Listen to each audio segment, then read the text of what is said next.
मायावती जब 5वीं क्लास में पढ़ रही थी तब उनके चौथे नंबर के भाई सुभाष का जन्म हुआ। जन्म के 2 दिन बाद ही बच्चे को निमोनिया हो गया। उस वक्त प्रभुदास यानी मायावती के पिता घर पर नहीं थे, बल्कि वे परिवार के काम से गाजियाबाद गए थे। मायावती की मां बिस्तर से उठ पाने की स्थिति में नहीं थी। सरकारी कर्मचारी होने के कारण परिवार को सरकारी डिस्पेंसरी की सुविधा मिली थी, लेकिन वह 6 किलोमीटर दूर न्यू राजेंद्र नगर में थी। ऐसे में वहां जाना मुश्किल लग रहा था।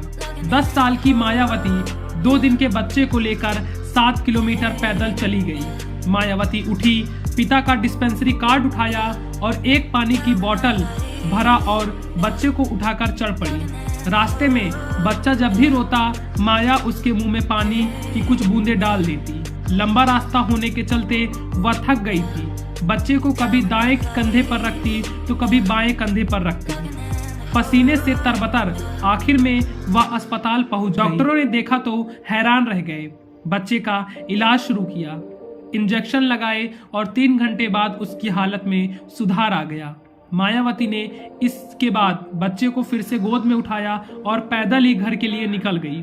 जब घर पहुंची तो रात के 9:30 बजे थे। मायावती के भाई सुभाष की 9 जुलाई 2016 में 45 साल की उम्र में मौत हो। 15 जनवरी 1956 को दिल्ली की सुचिता कृपलानी हॉस्पिटल में पैदा हुई मायावती। केंद्र सरकार के डाक तार विभाग में काम करने वाले उनके पिता प्रभुदास दयाल को कोई खुशी नहीं हुई, क्योंकि उन्हें वंश चलाने के लिए बेटा चाहिए था। इधर लगातार 3 बेटियां पैदा हो गई। परिवार के लोगों ने दूसरी शादी की सलाह दी।